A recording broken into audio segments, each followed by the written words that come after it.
Differences between the IELTS and the TOEFL. How you can check websites and get numbers about how many questions, how many minutes, how the points are scored, all that. It's all there on the official websites. What they don't do very aggressively is compare their test to the other test. People say, which is going to be easier for me? Well, it depends on what you need the test for, and it depends on your experience, personality, career, kind of things like that. If you have a choice to take one test or the other, that's probably why you should be watching this video.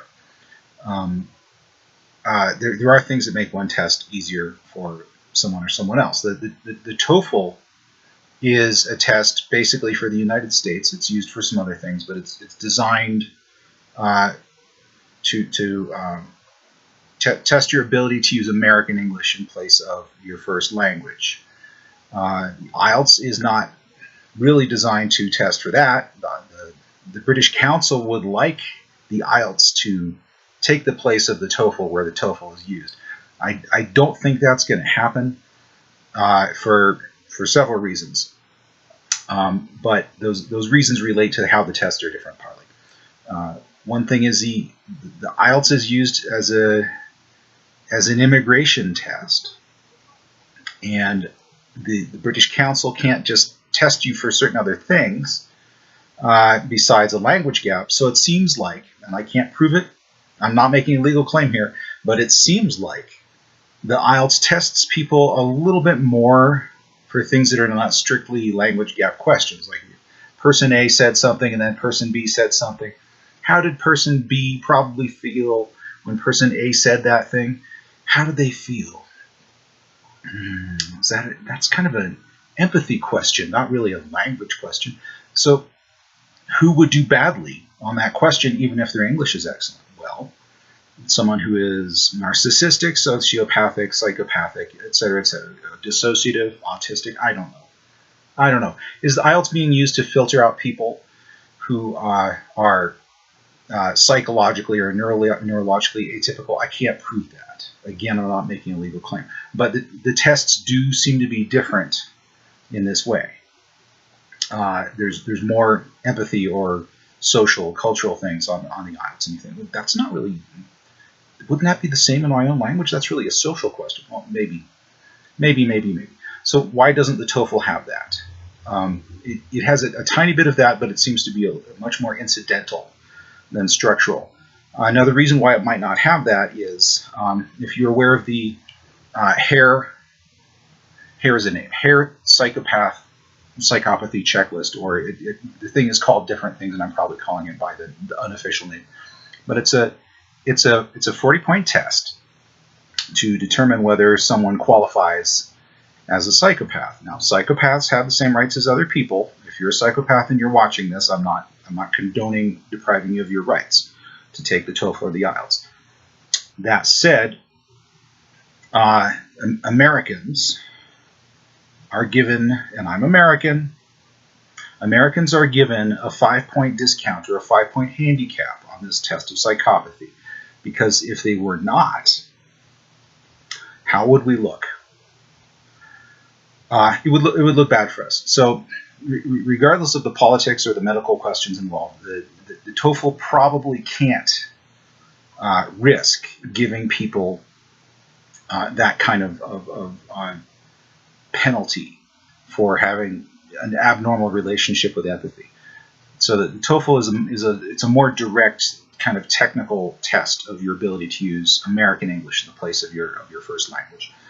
Accents that you'll hear on the TOEFL are basically northern and coastal, although it could be a little bit more neutral. Some blend of the American voices that you hear on the IELTS. I don't know that they're artificial accents, but they're extremely neutral. If they're more neutral than my accent, they're probably artificial accents. They might not even be American actors. I'm not saying it's a problem. I'm saying it's amusing. To hear this kind of, is it Chicago? Is it Omaha? What is it? I don't know. It's the most neutral aspects of Chicago and Omaha on the IELTS. Those are the American voices. So you hear only American voices on the TOEFL that are that sound vaguely academic. They sound northern and coastal. Is that fair? Is that right? I don't know, but it's true. I didn't design the test. If you don't like this kind of uniform accent, and you think it's not representative of Americans, I agree with you, and it's close to my own accent. On the IELTS, we have something even more weird, which is about a third of the voices that you hear will be those American voices. About a third of the voices that you hear are British voices. And about a third of the voices that you hear are Australian voices. Why is this weird? Let's take a look.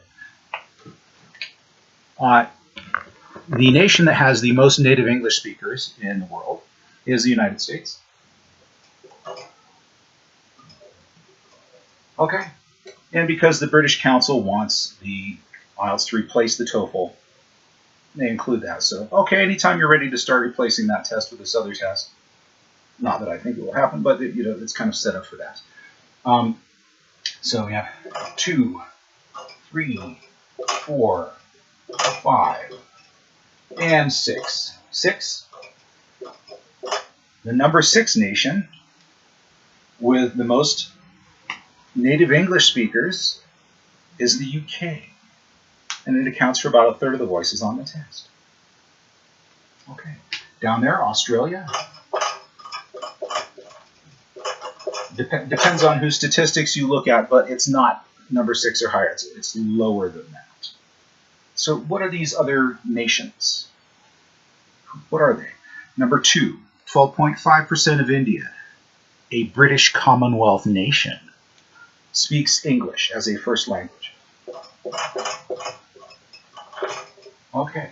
Number 3, Pakistan, a British Commonwealth nation, speaks English at 35%. 35% of Pakistan. Okay. Speaks English. Okay. Number 4, Nigeria, a British Commonwealth nation, has a lot of English. It has enough that they're number 4 on this list. Okay, I'm not an expert. As far as I know, the Philippines is not a British Commonwealth nation, but it is nonetheless number 5 on this list. Okay, if they wanted to ignore the Philippines on the basis that it's not British Commonwealth, that's fine. You can say, well, you will make an exception for the United States because it's so large in terms of the number of native English speakers. It kind of makes some sense. But this is 1, 2, and 3 are about evenly distributed on the test. And it's like, well, these 3 British Commonwealth nations have more native English speakers in them than these other 3 places. Okay?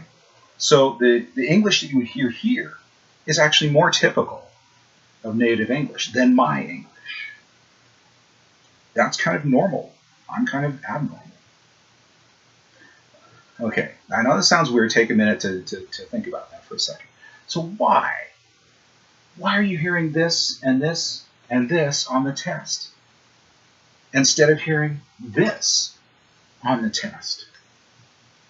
I don't really have a better explanation. So my working hypothesis is this. Those people are brown.